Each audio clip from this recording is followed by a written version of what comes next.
It's Monday, and you know what that means. Jersey First TV proudly brings to you the latest edition of Real Talk. And certainly, I am New Jersey's premier award winning journalist, top 50 Latino, as voted on by the Latino Spirit Online magazine, along with the United States Latino Affairs Initiative. And without a doubt, ladies and gentlemen, being the weapon of mass disruption in Garden State media, yes, my level of honesty is quite vital to you in this era of deception. That's right, ladies and gentlemen. It's me, Fernando Uribe. Happy Monday. Thank you for joining us here on the 8th of January. It is 2024. I want to thank you all for tuning in from wherever and however you may be doing so right here on Facebook Live via StreamYard. Also, ladies and gentlemen, make sure you check us out on all of our social media platforms. Like us on Facebook, and certainly follow us on Instagram and Twitter. Don't forget to subscribe to Jersey First on YouTube. And without a doubt, hey, whether you get your podcast at Spotify or SoundCloud, download Jersey First and all our outstanding content and take it with you wherever and whenever you're traveling here during these winter days. And of course, folks, whether you're finishing some, some Christmas shopping late for relatives, friends, or whoever, maybe cashing in some gift cards you got during the holiday season. Maybe you're just hitting the gym after putting on some holiday pounds. Whatever it is you're doing, folks, I'm sure you have your smartphone with you. Why not take Jersey First with you as you are doing all of those things and much, much more? I can't say enough, ladies and gentlemen, how proud I am to be on the dream team of Garden State Media. That's right, ladies and gentlemen. It is Jersey First TV, always educating and advocating for the residents of this great state here in New Jersey. Brand new episodes of the Nader Narrative premiere every Thursday, hosted by the amazing Elizabeth Nader, and brand new episodes of Bridging the Gap with AJ Malillo and Stephen Rumbolo also premiere on Thursdays.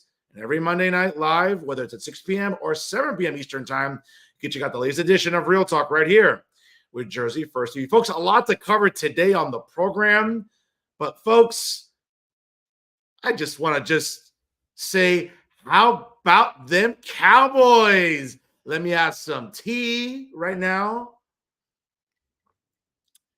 for the reigning, defending NFC East division champions, the Dallas Cowboys. And folks, isn't it great to see the Eagles take an L on a football Sunday in the last week of the regular season? Folks, you can't spell Eagles without an L. And it was a joyous weekend for me to see my Dallas Cowboys head into the NFL playoffs starting this weekend, again, as the NFC Eastern Division champions. Folks, it was just glorious to smack the Redskins around in Washington and certainly see the Eagles take an L at MetLife Stadium against the Giants. Who would have thought it, folks?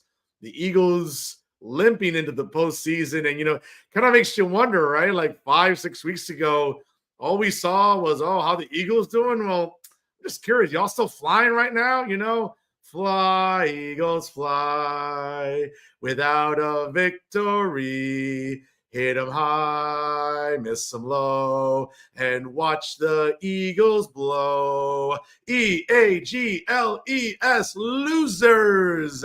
That's right, folks.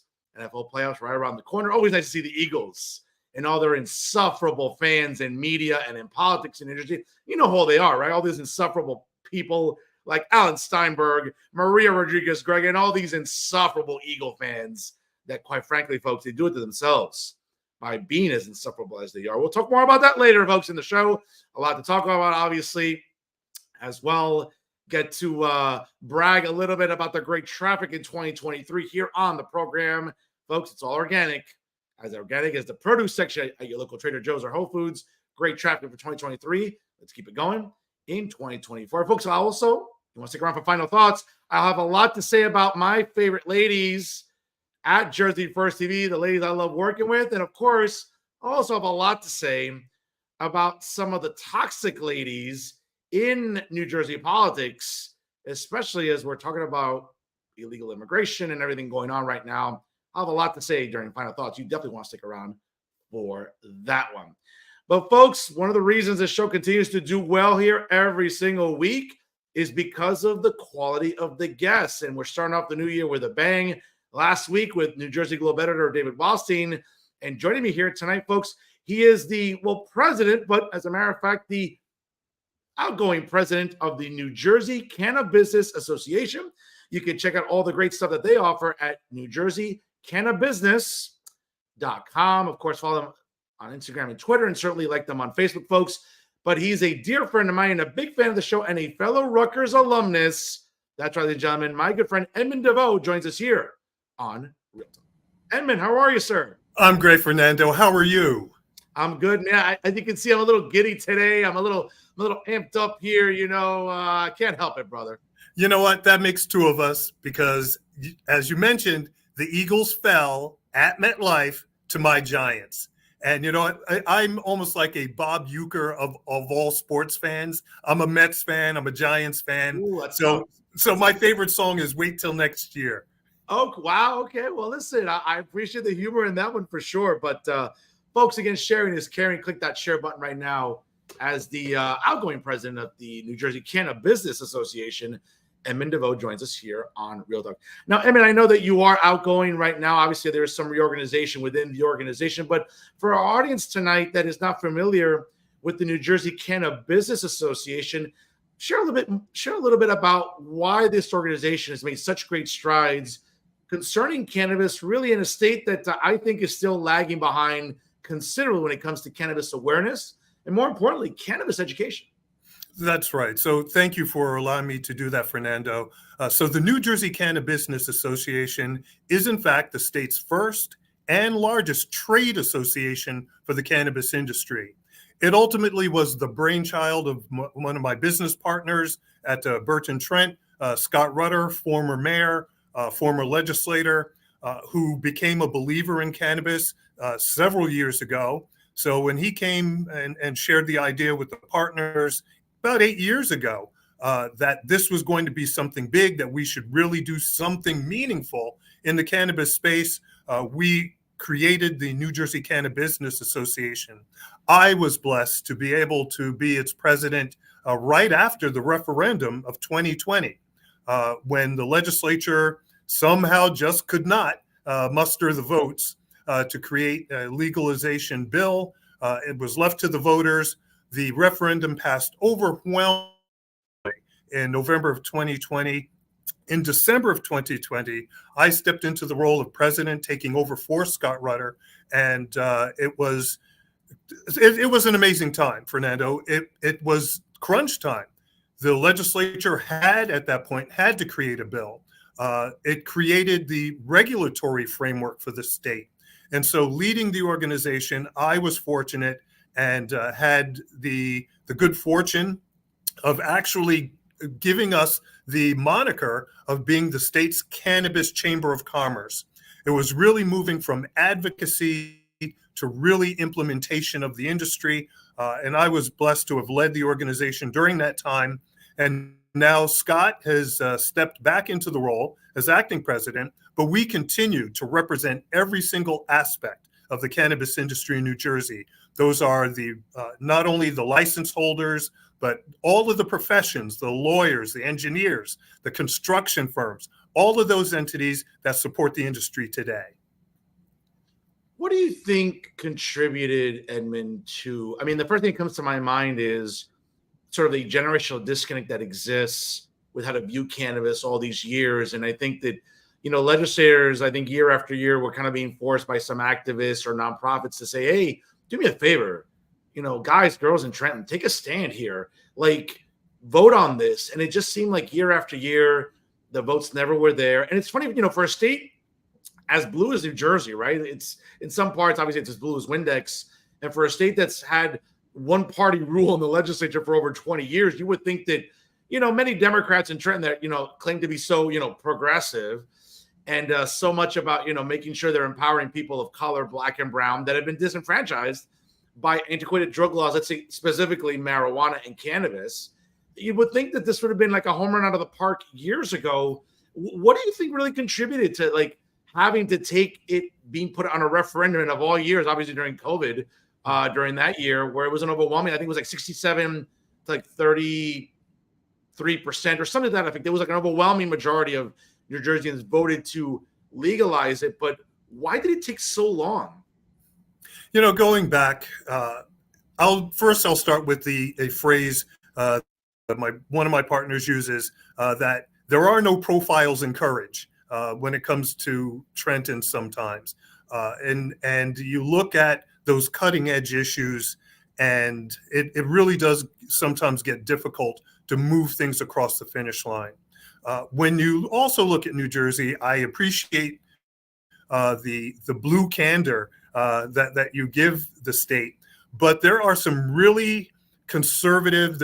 There's a red streak, a conservative streak in New Jersey that keeps it from just going far enough when it comes to matters of progress and progression.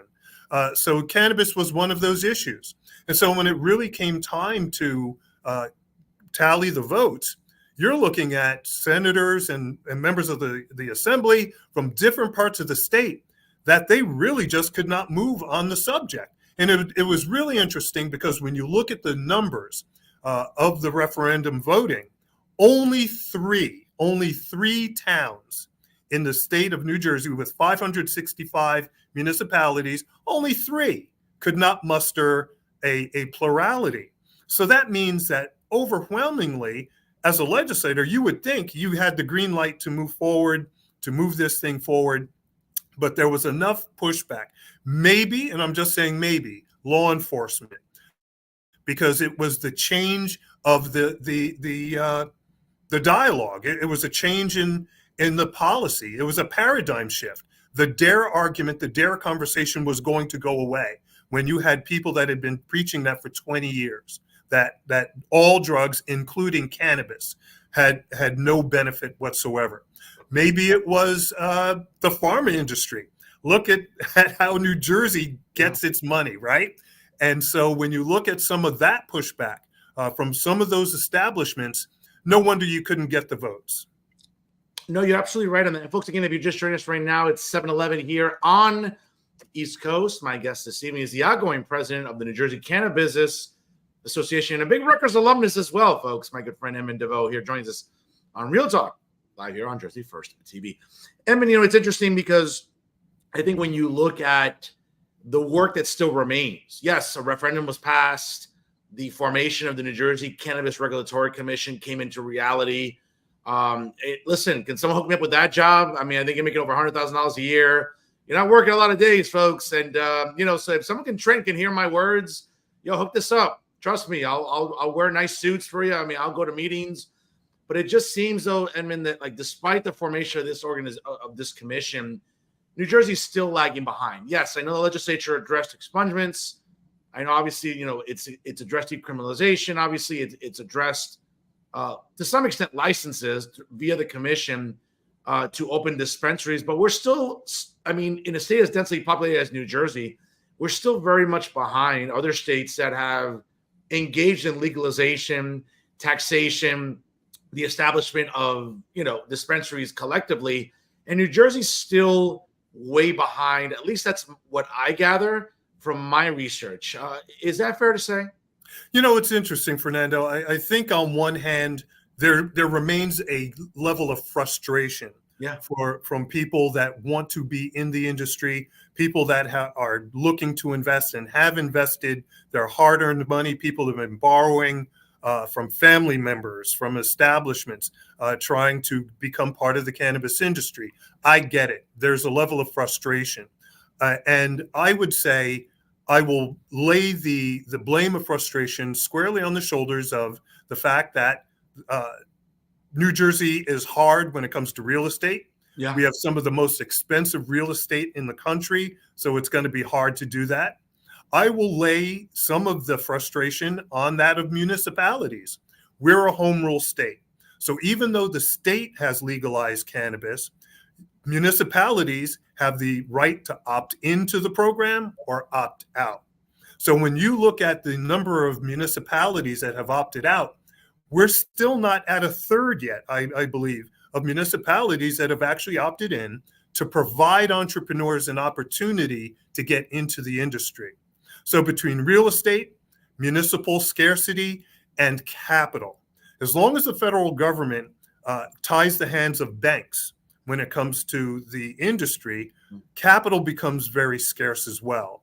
And you're looking at not venture capitalists, but vulture capitalists. So it's all tough. Well, you mentioned the federal government. I think one of the bigger problems, we talked about this last week when we met up and we were chatting. I mean, I think another element of the federal government is the fact that, homegrown cannabis is still a challenge in New Jersey. While it exists in other states, that's not the case in New Jersey. And it's interesting because, right, like some legislators or activists will say, well, at the federal level, they haven't, correct me on the right terminology, whether they declassified it or knocked it down in the sense of a class drug per se, but at the end of the day, it's like states have homegrown. So clearly it's not so much about superseding federal law, but they've been able to enact it in other states. Why is New Jersey still lagging behind if that's the case? So you know what, Fernando, I'm going to digress for a minute and get right into that in 2 seconds. So first, I don't want to paint a bleak picture because I do think that because of our regulatory soundness and because of our legislative will at this point, New Jersey is in fact ripe for investment. So while investment has been tough in the early goings, we have in fact steadied the ship. I think we're definitely pointed in the right direction.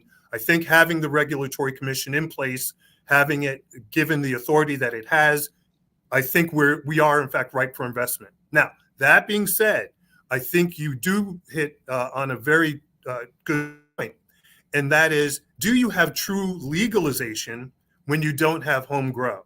Yeah. Right now, I think that there are 3 areas that the legislature and the Cannabis Regulatory Commission do have to come to terms on.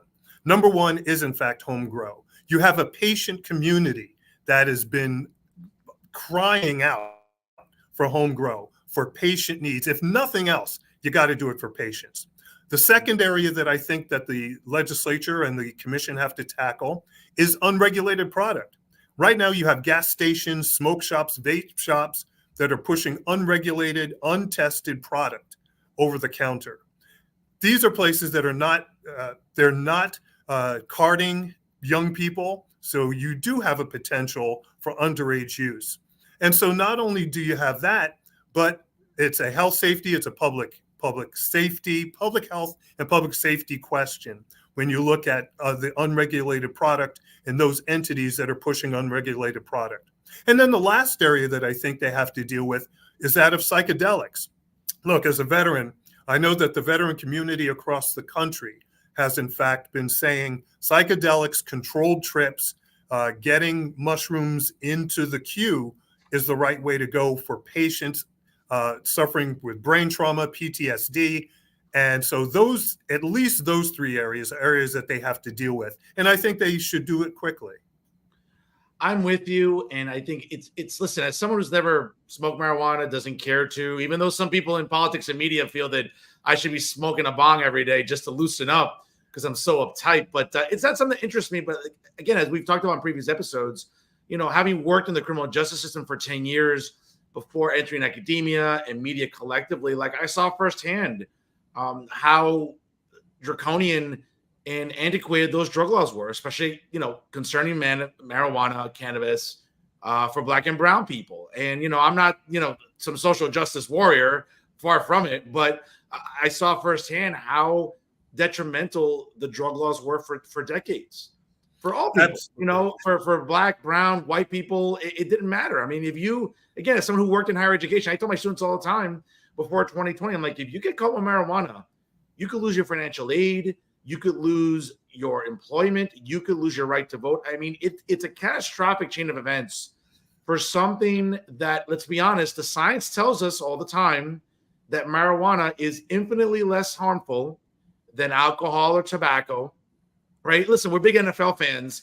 And for the longest time during Super Bowl Sunday, we would see we would see beer commercials sponsored by the NFL, right? Bud Bowl, we would see beer commercials of every kind.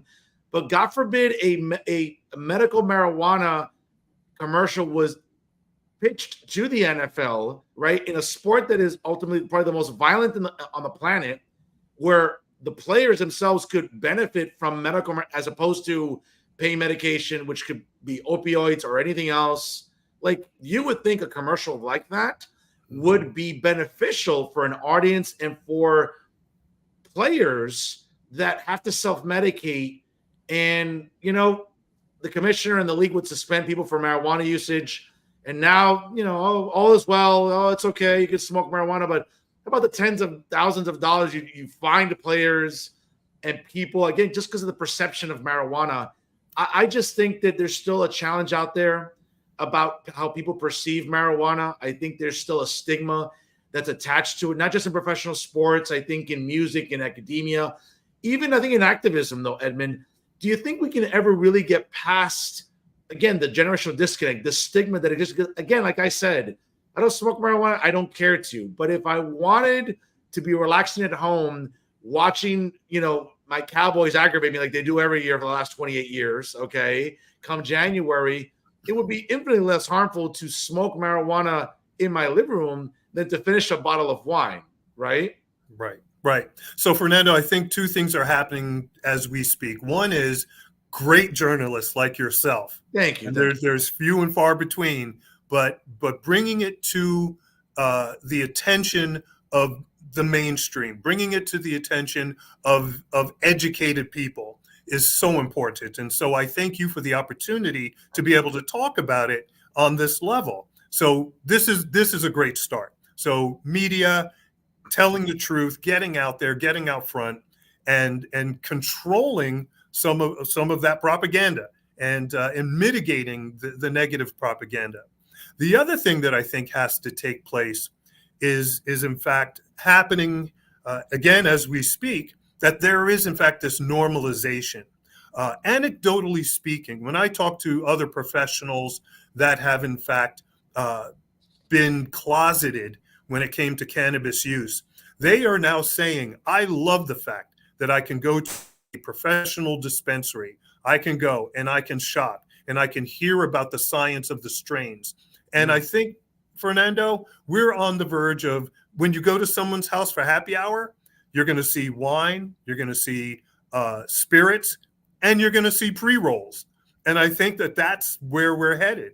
And in fact, those people that are educated, that can in fact afford the lifestyle, they're doing it and they're providing it.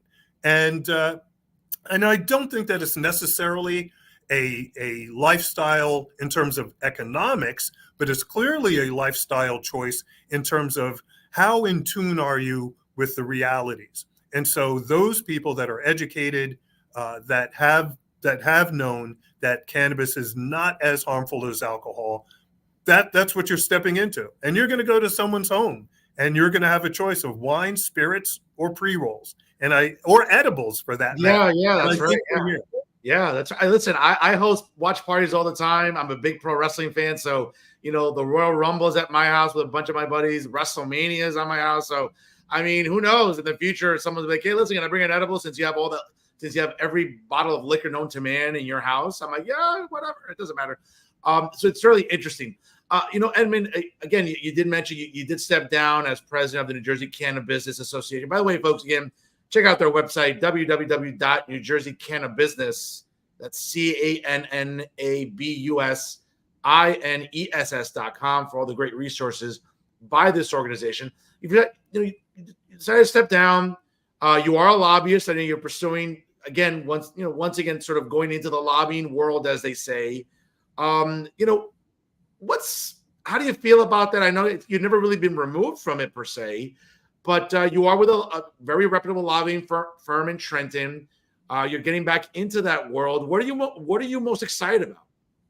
So, Fernando, here's the great news. I'm actually moving more towards the direction of municipal government, helping out policy at that local level. I love municipal government. I love that. And it gets to show that I'm not a one-trick pony. Sure. If I had stayed in cannabis too long, who knows? Maybe I'd be smoking it right now. But I'm not a one-trick pony. So getting back into policy, being with municipalities, being at that local level, looking at policy, what's happening operationally, what's happening fiscally. I love that aspect of what's going on. So this does, in fact, give me a chance to kind of sharpen my public policy chops once again. And again, we've talked about it off the air, obviously, in previous episodes. I mean, listen, you're a pretty moderate guy. I think you and I maybe probably see eye to eye on a lot of things. I mean, I'm more conservative. I'm very unapologetic about that. I'm a very staunch fiscal conservative. I think on some social issues, I mean, it depends on what I want to get sanctimonious about on this program. But I think I'm pretty much center right. Again, I don't want to sort of label what you are, though. But I mean, it's a very interesting time because I think we're living in a climate of like outright tribalism in our politics. And for Black and brown people like you and I, it's interesting because, we have two political parties here in the United States, the Republican Party and the Democrat Party, that I think stand for very different things presently, whether it's fiscal issues, social issues, culture war issues. And I'll sort of start off with this. I'm Hispanic. I'm the son of immigrants. I'm first generation American, born here to immigrant parents who came here illegally, came here and did it the right way. My mom left communism in Cuba along with my grandmother, my grandfather, my aunt. My dad left pretty much poverty in Colombia, a bad economy there in Latin, like a lot of Latin America at the time, and still is to some extent. And they came here, worked hard, learned the language, assimilated, which I think is not unreasonable to ask of immigrants. It's not racist or xenophobic, but the bottom line is I think that for many Hispanics, there are issues that are still very important. The nuclear family. I think maybe to some extent religion, not so much me. I mean, I was raised Catholic. I mean, I'm not rah-rah, pom-poms, Catholic Church, yay. However, I'm very spiritual. I believe in Christ. I think, I don't tell you how to worship. I think I'm someone that is a man of faith. But I think that's very predominant within Hispanic culture, within brown people. I would argue it's about the same within the Black community. I think that along some social issues, I think you and I will probably see eye to eye. I don't think we're far off. I think what I am challenged with, especially when I was working in cannabis, I'm still working cannabis. They kept me as a board member, thank goodness. But when you look at what were some of the hindrances of moving this legislation, moving the initiative along faster, and interestingly enough, and I've said this publicly, when you look at the African American community, we are essentially very conservative. And it makes it hard sometimes. So on one hand, when you look at the disproportionate number of African Americans that were arrested for cannabis use, although used at the same rate as their white counterparts, the Black community was still looking at cannabis as dope. And so you would go into a meeting, or I would go into a meeting, and I've had like the mothers of the church, if you will, still shaking their heads like, this it's not right. It's not right. It's dope. And so when you look at the Black community, to put it bluntly, look, it's a pro-family community. It is not about gay marriage. It is anti-abortion. It is a very conservative community. And so there are things that happen nationally. And so when you ask the question, well, gee, how does a Republican get elected president? And by golly, there are African Americans that are voting that way. They are voting conservatively until they have a reason not to. And so I think that's what happens. And so that the African American community being conservative, knowing that it is in fact a conservative base for the most part, it still struggles. It's almost like this schizophrenic nature that we have, where on one hand we recognize that there are definitely there's definitely disproportionate offenses and justice, and that the justice system, whether you want to call it systematic or not, but you can definitely see that there are differences. And so we struggle as a community to rally behind sometimes changing that difference and changing the narrative around, you know what, sometimes it's wrong. and it could be wrong, and it may go against your grain, either as a Christian, it may go against your grain as a family person, pro-family person, but it's still wrong. I mean, it's interesting. Folks, again, if you just joined us right now, it's 7:27 here on the East Coast. My guest is the outgoing president of the New Jersey CannaBusiness Association and dear friend of the show, and certainly a fellow Rutgers alumnus, Edmund DeVeaux, here on the program. Here joins us live on Real Talk. I mean, it's interesting because I think in the last two election cycles, we saw the black vote increase for a Republican. And, for as much as the 45th president gets grief from the liberal media, and not just New Jersey, but nationally, it seemed like incrementally both Hispanic vote and the black vote has gone up, to some percentages. I mean, you look back to 2008 and 2012. I mean, John McCain and Mitt Romney collectively were the nominees. And, their popularity with the black and brown community was not really growing. But you saw in 2016 with Donald Trump, it went up a little bit percentage-wise. And then I think in 2020, it went from somewhere like almost like a 7, 8, 9% boost in the sense of more black people were looking at someone like Donald Trump and more Hispanic people were looking at someone like Donald Trump and saying, hey, I can vote for this guy. And I think going into later on this year, again, I think it's been fair to say the Democrat Party has had a pretty solid base within the black community for decades now. I think in some aspects it's been sort of dwindling. We're seeing more and more black conservatives in the national mainstream, whether it's Vivek Ramaswamy, whether it be people like Larry Elder, podcast host, former gubernatorial candidate in California, and other black conservatives that have come out publicly and have a following. Not like, 5 followers or listeners on YouTube. We're talking about like the Hodge twins. We're talking about black and brown conservatism has been on the rise, but for some reason it gets maligned, it gets vilified. Someone like me who's Hispanic and brown, oh, what a sellout, or what an Uncle Tom, or Jesus Christ, like, bro, like, you're such a self-hating Hispanic. Like, why would you embrace conservatism and some conservative principles when, let's be honest, I mean, they've been proven to work, especially along fiscal lines and in some social issues, though, Edmund. Like, it's resonated with black and brown people, though. I think the days, Fernando, where we're blaming the system, it had its moment. And so I think, again, that you have this where the community gets split, it gets divided. One of my best friends hosts a conservative Facebook site. And sometimes it makes me cringe because it does appear to be self-loathing, and you can't discredit or discard the notion that there are institutions and that there are practices, even if you don't want to say the institution, that there are practices that are in place that do make it difficult if you're someone that does not have means or that has traditionally been marginalized. And so when you look at the black community, when you look at what happens in corporate America and how even in a corporate setting, it becomes increasingly difficult to move up the ladder, the ceiling, whether you call it glass or some other type of ceiling, it definitely is there. It definitely becomes challenging. And at the same time, I think that black people have, in fact, been very successful in a number of areas in terms of the economy, in terms of the social dynamics of the country.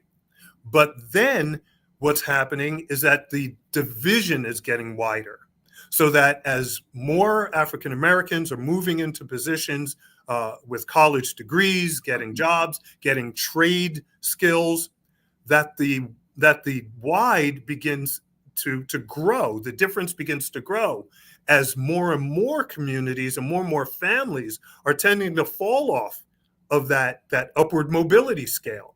And so as the divide widens, I think that's where you're beginning to see some of the problems with some of the narrative. It's not that black people are either more or less conservative. Again, I think we've always had that conservative streak. We've always been a people of family values. Again, anti-gay, anti-abortion, pro-family. Hey, get a job. No one in my house is going to sit around. But at the same time, as people begin to struggle to move up, that the economy has in fact created more challenges for the have-nots. So it's not just African Americans. There are other communities that do suffer from the widening fiscal divide. Well, I mean, it's interesting. I mean, and we'll talk about the economy in a moment, but I mean, you sort of, there was like a key word there that sort of triggered me now to sort of ask the following question. It's 4 years. We're going on 4 years now since the summer of 2020. Obviously, the Black Lives Matter movement, which I've been openly critical of. I think more about the leadership and the hierarchy in it, not necessarily the movement itself. I think all lives matter. Obviously, I think regardless of skin color, but certainly I think the messaging, I would argue, man, got a little convoluted during that summer. I think that we started seeing protests that were getting out of control, that we were seeing the destruction of public and private property. I think that it really divided Americans along racial lines to some extent, even gender lines as well. At the end of the day, going on 4 years now, it just seems like my criticism of the leadership at BLM, I think, is still stands. I think that, the leadership at a national level has gotten rich while, correct me if I'm wrong. I mean, I say this all the time and it gets me in trouble, but like, I'm waiting for all these scholarship funds or all these mortgage funds to help people of color buy their first home or help kids get through college or help, neighborhoods and communities. And that just didn't happen with, I think, the national leadership. And I think it's a blemish on the cause, not the root cause or the root message about making sure that, hey, there was a disproportionate response for people of color when it came to like contact with law enforcement. I don't disagree with that. I'm brown. I'm Hispanic. I know what it's like to have, interactions with the police and law enforcement. I understand how unsettling that can be. I'm not oblivious to it though. But what I'm not oblivious to is I think the media narrative, especially with the liberal media though, Edmund, I think they really weaponized it in the summer of 2020, and they've been doing it since then. And it has to be frustrating, I think, for Black and brown people collectively, because I think at the end of the day, while it's well-intentioned, the messaging and the execution of the message, I think, has gotten corrupted. I think I don't completely disagree with you, Fernando. I do think that there were images, that there was definitely actions that created some trepidation, right? When you heard Black Lives Matter, it was more of a fear factor than a coalescing factor. And I think that became probably the biggest challenge. As you looked at Black Lives Matters, it was extremely difficult to create a cohesive movement. I think in part, just looking at how the environment of technology, how the educational backgrounds of everyone that was involved, that there were so many differences. I think it was extremely difficult to coalesce around a single movement and a single message. And I think what you ended up seeing was, in fact, Black Lives Matter in New Jersey done very well, worked very well with local law enforcement. I was with some of the law enforcement at rallies, and I watched how the majority of those people that were part of the Black Lives Matter movement, they in fact said, look, we are here for this one thing. But at the same time, it opened itself up, and I do think that that the instant messaging and other forms of media and reaching out to people created a dynamic that caused an infiltration, if you will, of the movement.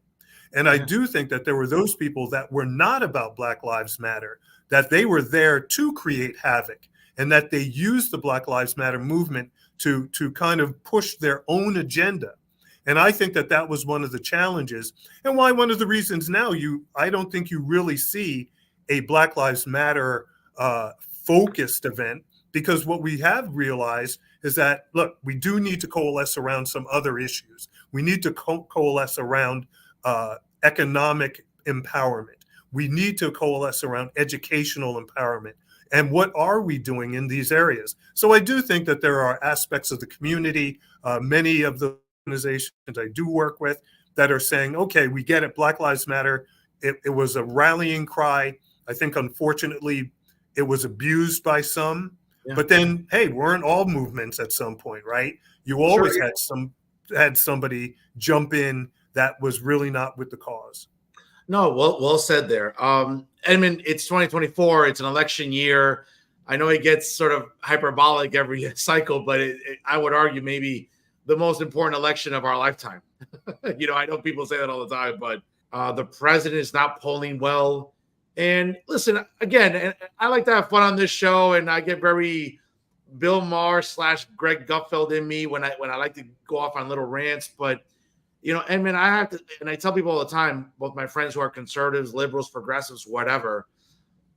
It's interesting because I think that this is how I sort of look at the paradigm of this year. And hear me out. This is my hypothesis, and tell me where I'm wrong. But I get this bad feeling that despite every economic barometer telling us that right now Americans are still struggling, this economy is not working for everybody. Bidenomics is not working. Cost of a gallon of gas is still way too high. Food prices, inflation, interest rates are still way too high. We have a president that doesn't seem to be very coherent. We have a vice president that seems to be even less coherent than the president. It just seems like, Joe Biden could easily get reelected because of what's known as Trump exhaustion. And I think what got him elected in 2016 as a populist or having a populist message. Yeah, sure. You won states like Pennsylvania and North Carolina, Virginia, Michigan, Wisconsin, Arizona, states like that. That might not be the case this year. And irrespective of what's going on with, the importance of the 45th president having due process right now, as he is embroiled in different legal disputes. I hope I'm wrong. I'd like to see the 45th president get elected, but I don't see that because of the exhaustion factor.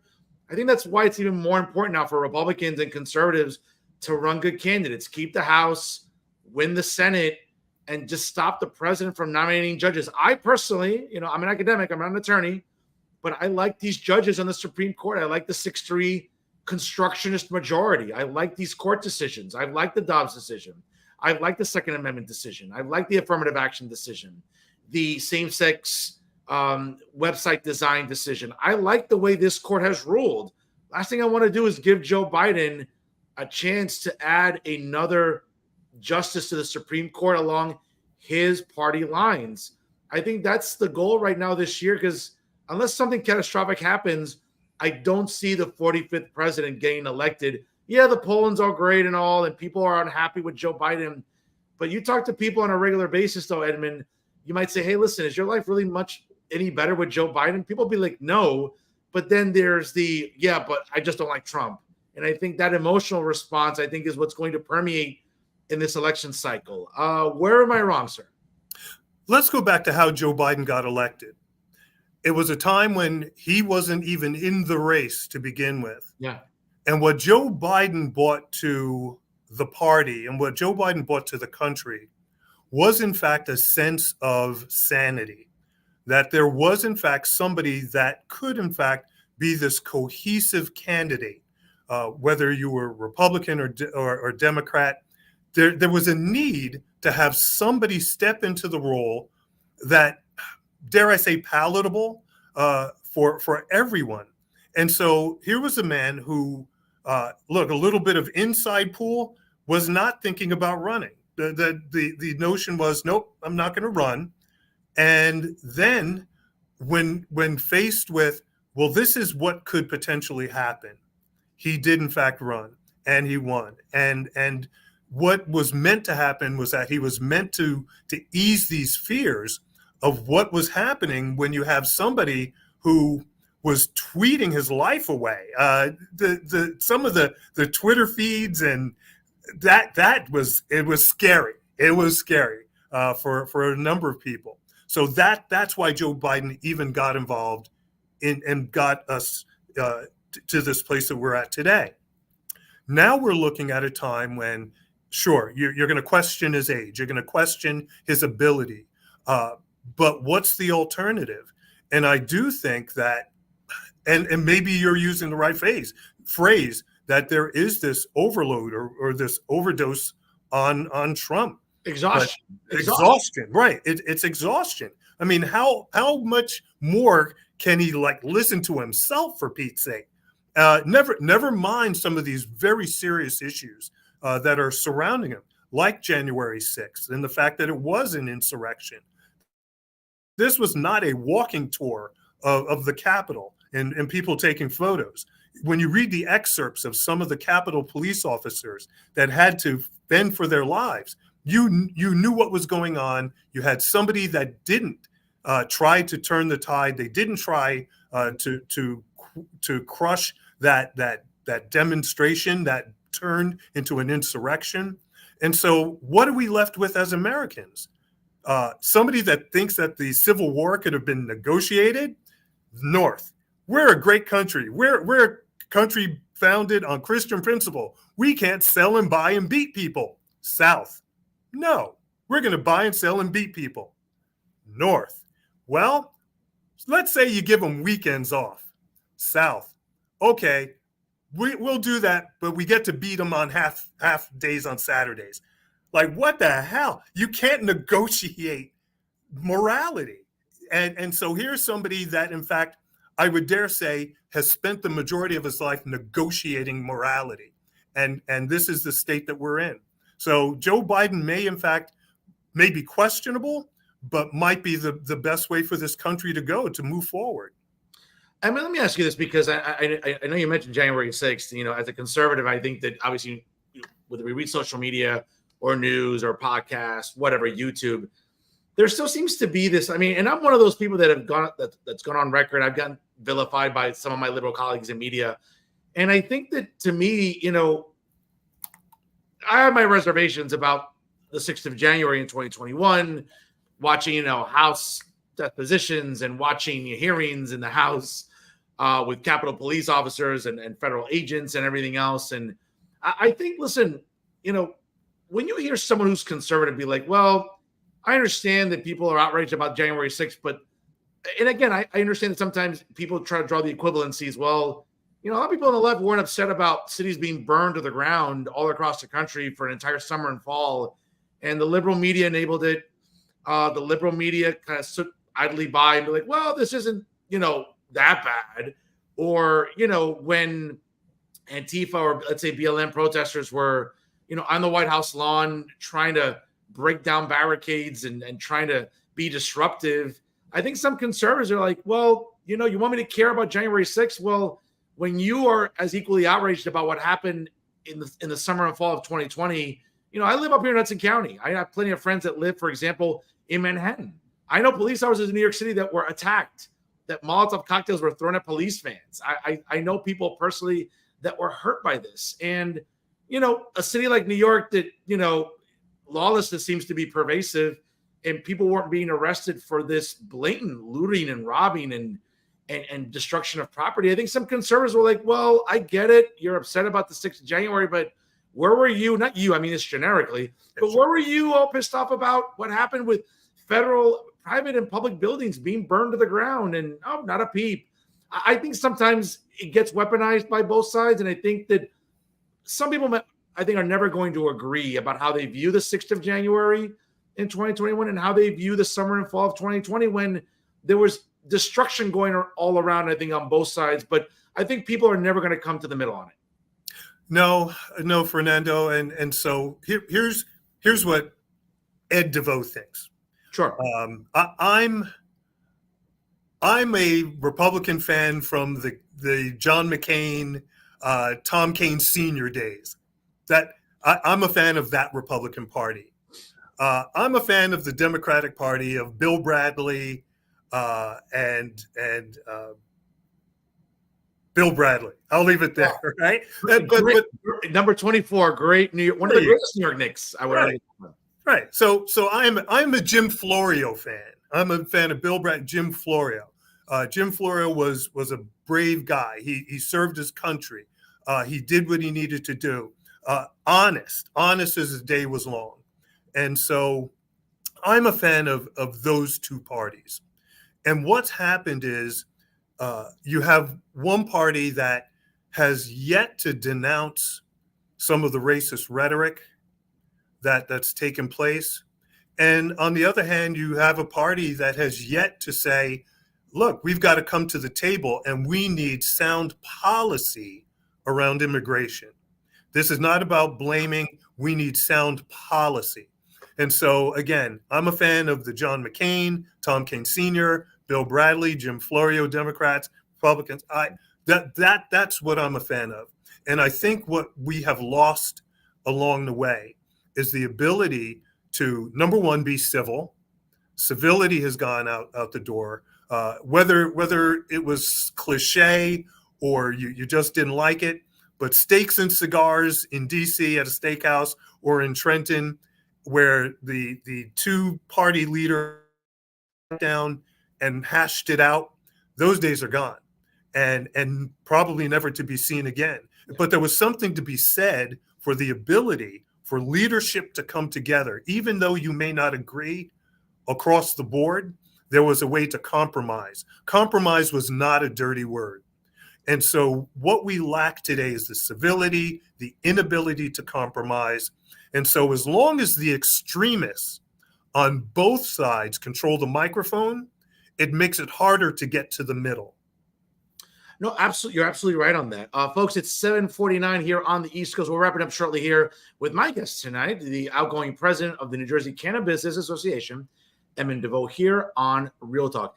Edmund, you talked about immigration, obviously, whether it's at a national level, but it's become a statewide and even local issue here in New Jersey, up by me in Secaucus and south of me in nearby Edison, right around your neck of the woods there. Nearby in Middlesex County. I know you live in Somerset, but immigration has become this issue that has become polarizing. And I'm someone that, Trenton. There are forces in Trenton, Ed, that I think enable the illegals. I think that get coddled in New Jersey, and what I mean by that is, I think we have a lot of nonprofit organizations, some that I'll talk about later during final thoughts, and some of its leadership that I think have gotten the ear of the emperor, Governor Phil Murphy.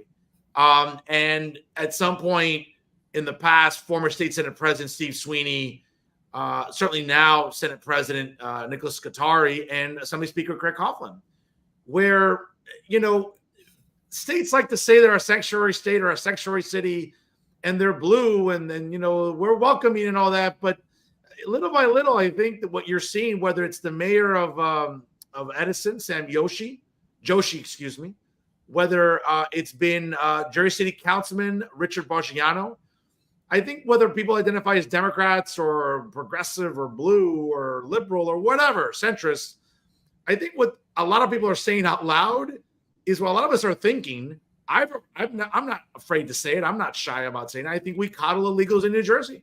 I think the governor is trying to make New Jersey the California of the East. I think we all know what a disaster California is becoming.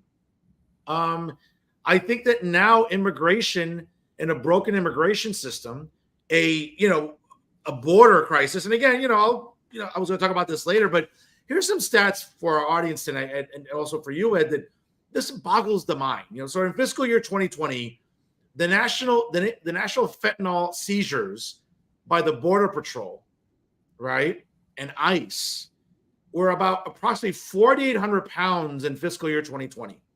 In 2021, again, as Joe Biden took office, it went up to 11,200 pounds. In fiscal year 2022, it went up to 14,700 pounds. At the end of fiscal year 2023, Ed, 27,000 pounds of fentanyl are being seized at the border. Yes, the cartels, yes, the traffickers are getting very slick and very smart, but it just seems like nobody wants to address the border, not this administration, clearly. And I think that's going to be one of the bigger issues, not just nationally, though, Ed, but I think even statewide here. We have House races. All the House seats are up for grabs.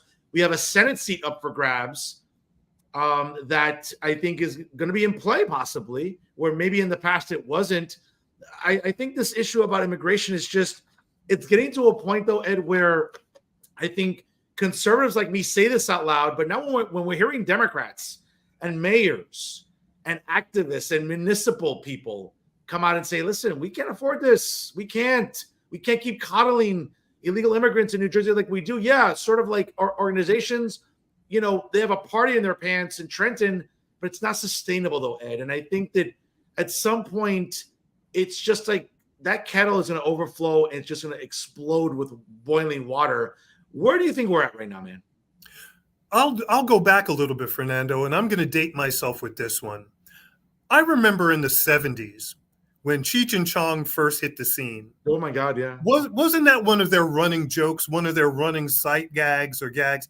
The fact of people crossing the border, right? The fact that Cheech was part of that scene, yeah.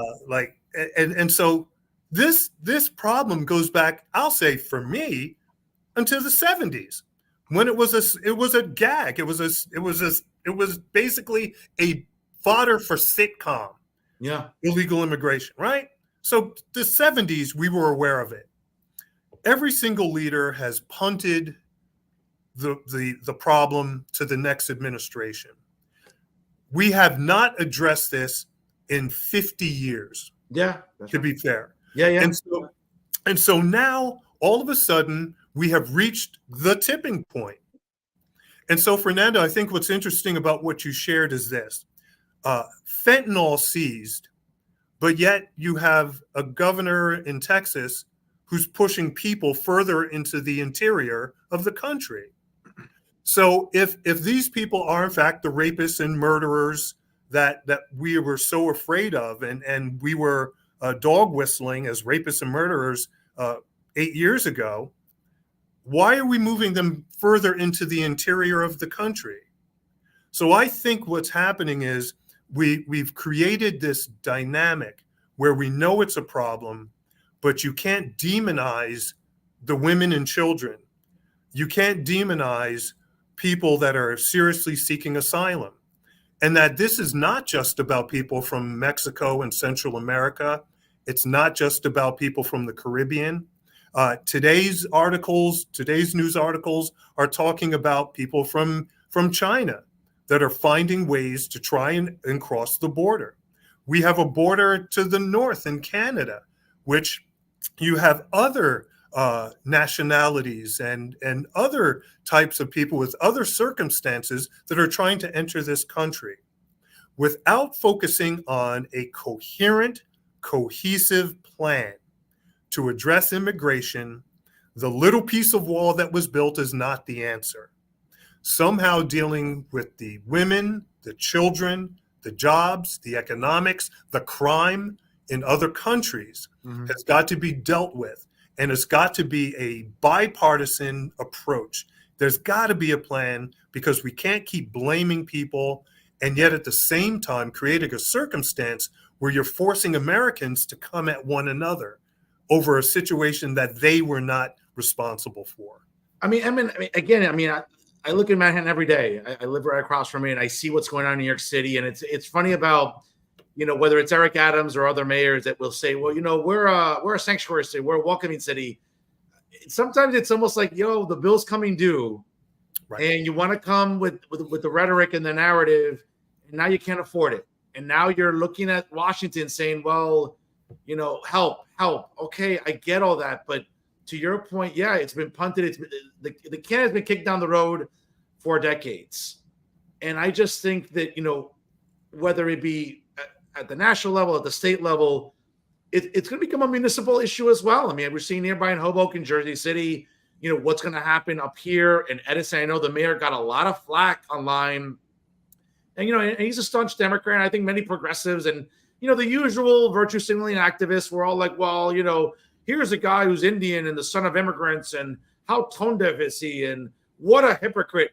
And I think at the end of the day, it's like, I find a lot of these activists in Trenton that, again, get the ears of legislators and the governor, the current governor, and they get funding for their nonprofits. And, again, they can virtue signal from their smartphones, but are they really offering any solutions? And that's what bothers me about a lot of them. So here's the thing about public policy that I love. It's trying to strike that balance where, in this case, being humane and at the same time being responsible and good stewards of the taxpayer dollar. And there really is a balance that you have to strike. And it's not difficult. One thing about public policy, Fernando, there's no such thing as perfect public policy. No, never, never. Right? So on some level, you're going to strike a level of humanity, and you're going to end up paying for it. You're going to pay for the humanity. What we can't afford is to be inhumane and irresponsible. And so you can't have both inhumanity and irresponsibility, fiscally or policy-wise. So again, where we are today, and I think where I would like to see us go, and I think maybe it starts at the municipal level, whether it's Mayor Adams, whether it's Mayor Josie, whether it's Mayor Cahill in New Brunswick, whether it's the Mayor of Metuchen, wherever that is along that northeast corridor, that the mayors are going to have to figure out and somewhat dictate, look, this is what we can do and this is what we can't do. This is what makes sense. This is not what makes sense. But clearly, pushing people further across and into the interior of the country puts a strain on us emotionally, spiritually, financially, and that we can't afford. No, certainly. I know you, again, mentioned before, again, as you're transitioning now into more lobbying for your lobbying firm in Trenton, I know you very much want to sort of sink your teeth into municipal issues. What municipalities are you at liberty to sort of talk about, or what municipal issues do you really want to focus in on, again, as you are entering that field once again? So coming back home, Rutgers, city of New Brunswick. I love New Brunswick. It's the hub city. Yeah. It's the center of New Jersey. Yeah, right. I dare say Newark is urban, but New Brunswick is cosmopolitan. Yeah. I love the feel of New Brunswick. I think it's got so much happening. This is where I want to be. This is where I want to really see what I can do to help out things. I think policy-wise, it's ripe for discussions. I think policy-wise, it's a great place. It's a manageable size city. That's where I think it happens.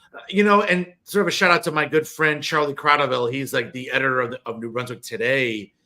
And again, I'm not sure if you're familiar with sort of the dynamics there, though, Ed, in New Brunswick. But Charlie Cradaville has gotten a lot of flack from the administration in New Brunswick.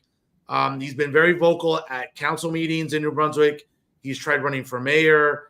He's a guy that he and I don't really maybe get along ideologically, but I commend him for just getting out there and running and trying to hold that administration accountable in New Brunswick. And it almost seems, though, to me, and I know he's got a lot of flack. I know he's been crucified by the administration there, by the police department there. I think he tried bringing attention to the fact that the police chief in New Brunswick lives like 2 hours away, almost, I think, near Little Egg Harbor.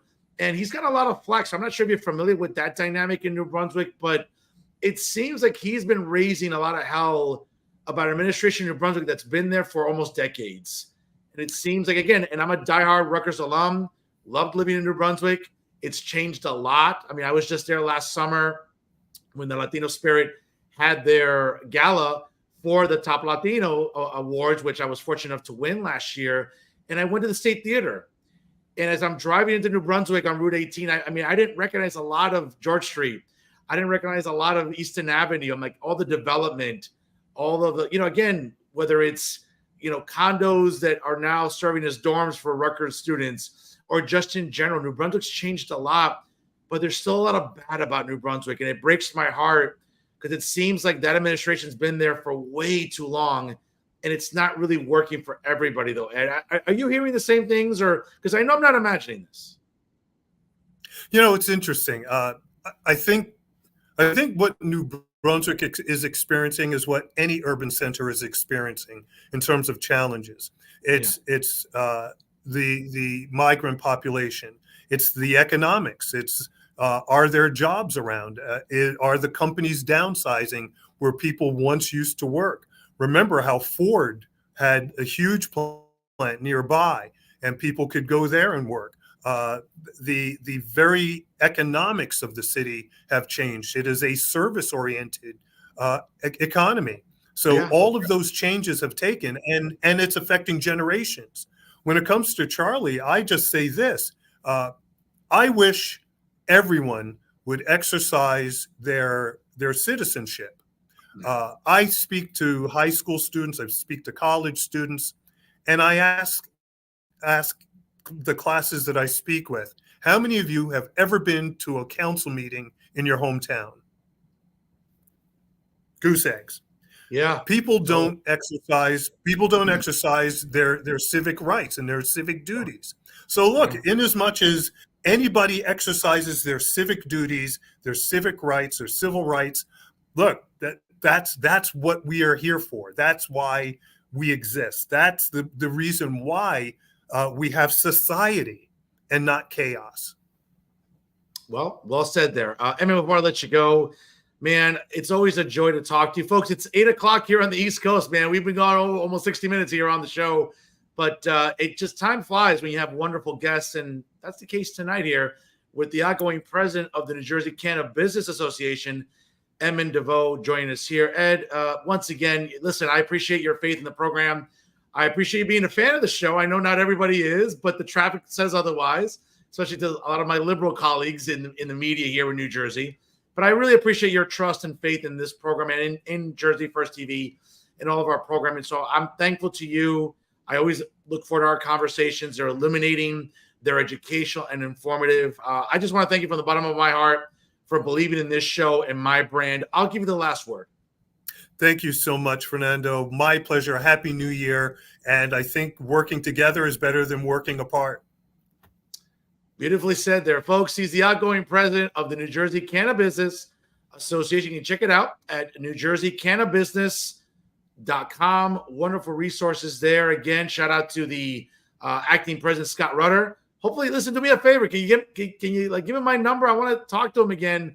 I'd like to get him on the program and talk more about cannabis and certainly what the organization is doing in a time when, I think you guys, your organization, is leading the way in education and empowerment. And again, I want to keep giving you guys a platform. And I can't thank you enough, man. God bless you.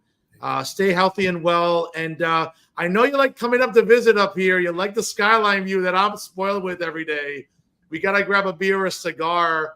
Who knows? Maybe as we get closer to Super Bowl, I don't know, maybe 28 years, maybe we can get up and have a cigar, a celebratory one, maybe in February. We'll see. But look forward to hosting you again up here, Edmund. You're a great American, a great scholar, and just again a great citizen doing good work. And we appreciate your time here, folks. Once again, he's the outgoing president of the New Jersey CannaBusiness Association, Edmund DeVeaux, our guest tonight here on Real Talk. Good night, man. God bless you. Thank you. Folks, great episode there. Again, a little top of the hour here on the East Coast. We appreciate you sticking with us here on Real Talk via Jersey First TV. Folks, again, I can't say enough that as we're starting the year, great traffic, over 5,000 organic views last week. I'm sure tonight's episode will be just as impactful as our guest was this evening. Certainly, we'll continue bringing you informative dialogue and very educational conversations here on Jersey First TV. Folks, don't go anywhere because you know what it's time for. It's time for final thoughts. And folks, I say it all the time, how blessed I am to be working with the incredible ladies at Jersey First TV. I say it all the time.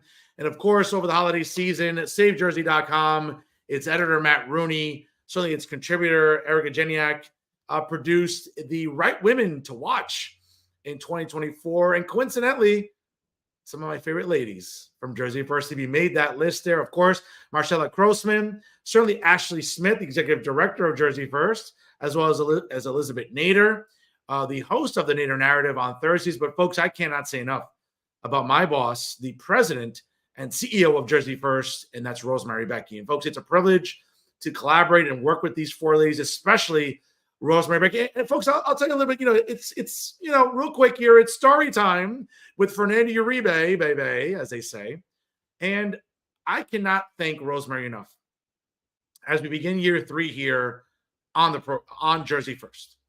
And when I collaborated with her over the holidays between 2021 and 2022, I was a little bit of an inroads a little bit of an impasse about what I was going to be doing with statewide media. But after meeting and talking with Rosemary Becky, I mean, she's someone that I am so grateful for. And again, folks, she is the best boss, unequivocally, that I've ever had in statewide media. The best boss. I've had some other bosses. Again, no disrespect to John Emmons IV or Jordan Komowitz with Eyes on NJ News. Great, great guys. Helped launch Real Talk in the summer of 2020. Right? So I'm grateful to them. Right? Not so much Insider NJ, which just seemed very laborious to work for. And we all know what I think of the leadership at Insider NJ. I've talked about it at length. But certainly Rosemary Becky has been the best boss to work for in my capacity as a journalist in statewide media. And I could not be prouder of these four ladies being selected as the right women to watch in New Jersey politics in 2024. But when I think about women I'm not proud of, or unfortunately having the displeasure of knowing, yes, folks, just like we have these wonderful ladies behind me, yeah, we also have a lot of toxic ladies in New Jersey politics. Of course, as you can see there behind me, some photogenic ladies, yikes, right? And some really just entitled, intellectually bankrupt ladies that unfortunately continue to still get the ears of many people in Trenton, as well as the organizations that they represent. Of course, you know, we have the insufferable cat lady like Amy Torres, the executive director of the New Jersey Alliance for Immigrant Justice. You know, we have campesinas like Cristina Pinzon and Patty Campos Medina, who are just, folks, the epitome of virtue signalers when it comes to New Jersey politics. Okay? And virtue signaling and talking out of both sides of their mouth. Right? Or Sarah Kalani with other organizations. Okay? Or Win Kwong with Action Together in New Jersey. I mean, again, folks, these are the organizations doing us a disservice on a consistent basis. They represent the organizations that, again, and you see it there, folks, the New Jersey Alliance for Immigrant Justice, the Latino Civic Action, as well as their PAC, Stateside Affairs, New Jersey Citizen Action, Make the Road New Jersey, New Jersey Action Project, the Latino Action Network. Folks, you won't find a group of more useless organizations in New Jersey than this garbage behind me. And I'll say it out loud, and I'll plant the flag on the hill, because what they continue to do, folks, is be intellectually dishonest and not realistic when it comes to everyday issues in New Jersey. And one issue that resonates with all of us, and it should, and I was just talking about it right now with my great guest tonight, Edmund DeVeaux, okay, is the ongoing problem in Trenton and nationally of coddling illegals. Because that is what these organizations do, as well as the women I talked about before. They coddle illegals. And they have no desire whatsoever, folks, to even address the border crisis. Let me give you some numbers here. As you can see, the graphic behind me here, okay, look at the blatant irresponsibility of this administration, okay? Maybe it's a little bit far for you to watch, but I'll sort of read it to you, okay? The border crossings in Mexico have grown exponentially under this administration. As you can see, here's some numbers here between 2018 to 2020 into the beginning of 2021. It was a very manageable amount that President Trump was trying to counter at the border. And yes, we deported people, and rightfully so. If you're here illegally, folks, you should be deported. You're no better than anybody else. And again, when we talk about the immigration policies in Latin America, you think we have harsh policies? Try being illegal in Mexico. Try being illegal in El Salvador. Try being illegal in Colombia. Okay? You're not going to last very long. You'll get deported very quickly. But under this administration, look at the spike. This president, who's, passed out asleep probably at 5 o'clock in the afternoon already today. We have a vice president who The less we see of her on TV, the better. And the less we see of her in front of a microphone, the better. But this administration has been an outright disaster. They have no interest in addressing border security. And that's why we're seeing an invasion, folks, of illegals sneaking across the border. And I don't want to hear about, oh my God, Fernando, you're not compassionate. You're the son of immigrants. Folks, my parents did it the legal way. They did it the right way, as well as millions of others. Okay? This idea that we should live in a world without borders, that no human's illegal. No, eso es basura. That's stuff like, eso es comer mermelada, as they say. I could use another word, but I won't. But that's what the aforementioned ladies believe in. These organizations that coddle illegals, right?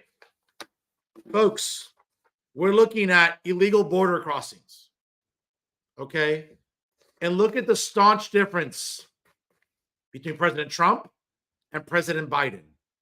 This is not me being hyperbolic. This is not me being partisan. Folks, here are the numbers. Numbers don't lie. And certainly, I don't lie on this program. Okay? One administration from 2017 to the beginning of 2021 took border security seriously.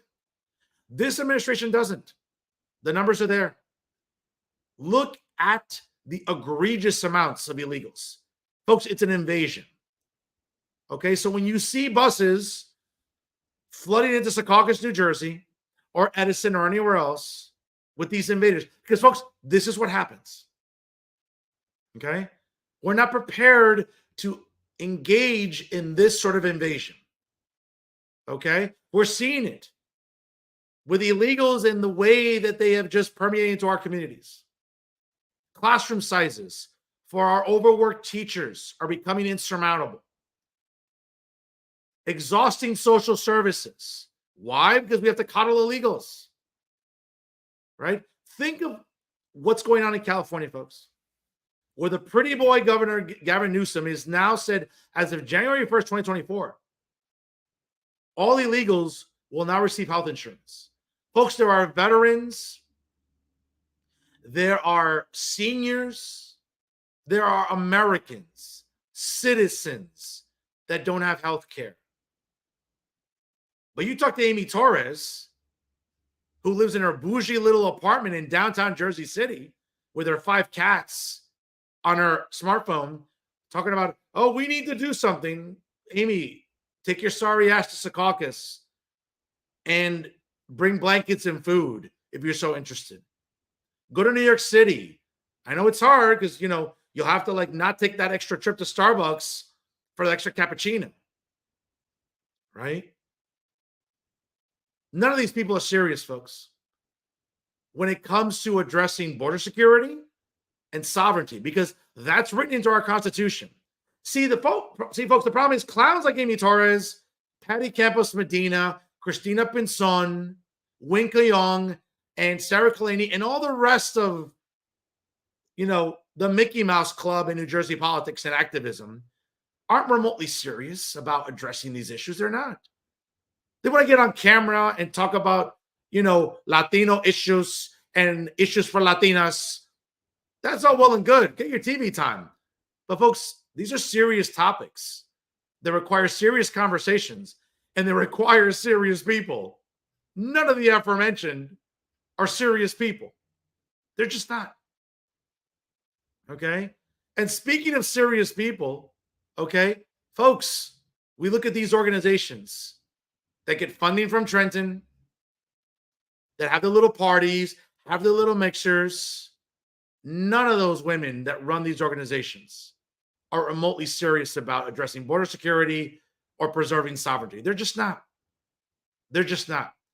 So while I'm privileged to work with some amazing ladies at Jersey First, I unfortunately have to endure these toxic ladies in New Jersey politics. Oh, and let me just, before I forget here, I'm going to try not to laugh here, okay? As we know, garbage news sites like Insider NJ, the New Jersey Monitor, NJ Spotlight News, NJ.com, the Star Ledger, NorthJersey.com, okay, Politico New Jersey, will give a platform to someone who just announced that she's running in the primary for the Democrat Party for the United States Senate. Okay, folks, if you know anything about Patricia Campos Medina, okay, I wouldn't trust this woman to run a hot dog stand. Okay, and if you know anything about her, like I do, and her useless husband, Bobby, who I know is asleep probably at this hour too, right? Just like all the other haters, like Alan Steinberg. Oh, Alan Steinberg's definitely, way past asleep already. He's probably still crying his ass to sleep after the Eagles lost yesterday.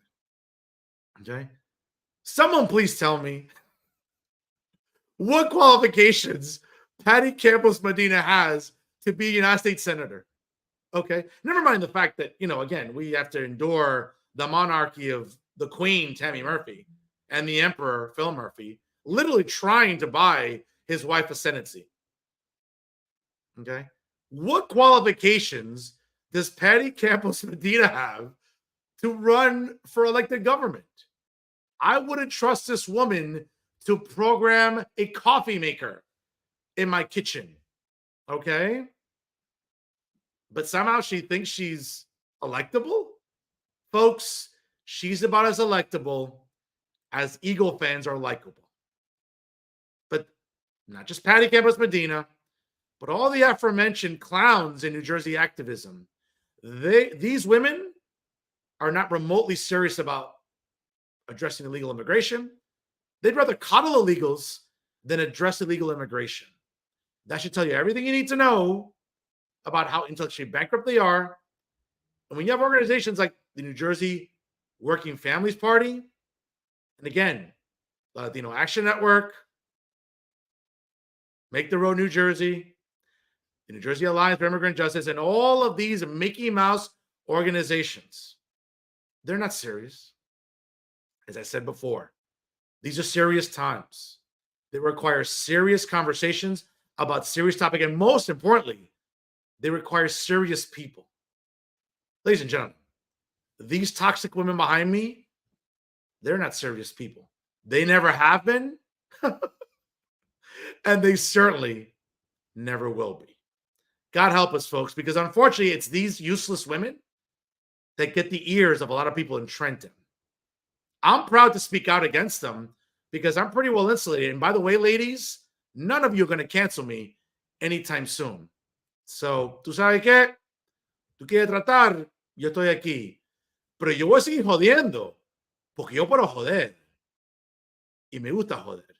I'm pretty good at it. And that's our show for this week, folks. Once again, I want to thank you all because this number behind me, 204,235 views for 2023. It would not be possible without all of you at home. Family, friends, the haters, the colleagues, classmates, people who love Fernando Uribe, people who hate Fernando Uribe. All of you are in this number. So from the bottom of my heart, I want to thank you for continuing to make Real Talk with Jersey First TV the success that it is. I owe it all to you. The lovers and the haters, you make it possible for me to come on here and keep raising hell in Garden State Media. Folks, once again, make sure you like us on Facebook. Follow us on Instagram and Twitter. Don't forget to follow us again and subscribe to our content on YouTube. And of course, wherever you get your podcasts on Spotify or SoundCloud, download Jersey First TV and take it with you wherever and whenever you travel during these winter days. Folks, please be careful tomorrow. Some inclement weather coming. Again, please be careful on the roads. Take care of the elderly. Take care of your kids. Make sure that everyone's safe during possible snow days that we'll be facing here in the month of January. And as you are, listen to Jersey First. Trust me, we'll never steer you wrong. Folks, I can't say enough about how proud I am to be on the dream team of Garden State Media. That's right, folks. It's Jersey First TV, always educating and advocating for the residents of this great state of New Jersey. Of course, brand new episodes of the Nader Narrative premiere every Thursday, hosted by the amazing Elizabeth Nader, and certainly brand new episodes of Bridging the Gap with AJ Malillo and Stephen Rimbolo premiere also on Thursdays. And folks, every Monday night live at 7 p.m. Eastern Time, you can check out brand new episodes of Real Talk with Fernando Uribe via Jersey First TV. Folks, special programming note, next Monday night on Martin Luther King Day. Jersey City Mayor and Democrat gubernatorial candidate Stephen Phillip will join us for what I believe will be a very lively and educational episode next Monday night. You definitely want to tune in for that, folks. 7 p.m. Eastern time. Put on your calendars. Stephen Phillip joins me right here on Real Talk next week here on Jersey First TV. Folks, before we call it a night, I just have to sort of just be so happy once again. Congratulations to my 2023 reigning and defending Dallas Cowboys, champions of the NFC East. What a great way to see them win it in Washington, and what a great way to see the Philadelphia Eagles lose the NFC East. Folks, you can't spell Eagles without an L. And, you know, for all the insufferable Eagle fans in New Jersey media and in politics, you know who they are, right? All those insufferable idiots like Alan Steinberg, who's way past asleep already. All the other insufferable Eagle fans who are just obnoxious, and you can't even stand to be in a room with them because they're so insufferable. You know what we're talking about. Alan Steinberg, Maria Rodriguez-Gregg, all the other insufferable clowns that make up the Eagle fan base. I just got a question for you. You know, just checking in. Y'all still flying? Definitely not. But why not just remind them about that sorry-ass song, Fly, Eagles, Fly, without a victory. Hit 'em high, miss 'em low, and watch the Eagles blow. EAGLES, losers. Folks, how about them Cowboys? This Sunday, the quest begins. It's been 28 years. Let's get to that 6th Super Bowl as they host the Green Bay Packers during Super Wildcard Weekend. Again, folks, shout out to everybody in Cowboys Nation. Yeah, I want to chirp. I'll keep chirping. And especially to all those loser Eagle fans. Cry, Eagles cry. Warms my heart like a warm glass of milk on a snowy winter evening. Once again, ladies and gentlemen, thank you so much for joining us here. And of course, thank you to our guest tonight. Folks, always remember, it's unbiased, unfiltered, and unafraid. It's Real Talk right here with Jersey First TV. I am New Jersey's premier award-winning journalist, Top 50 Latino as voted on by the Latino Spirit online magazine.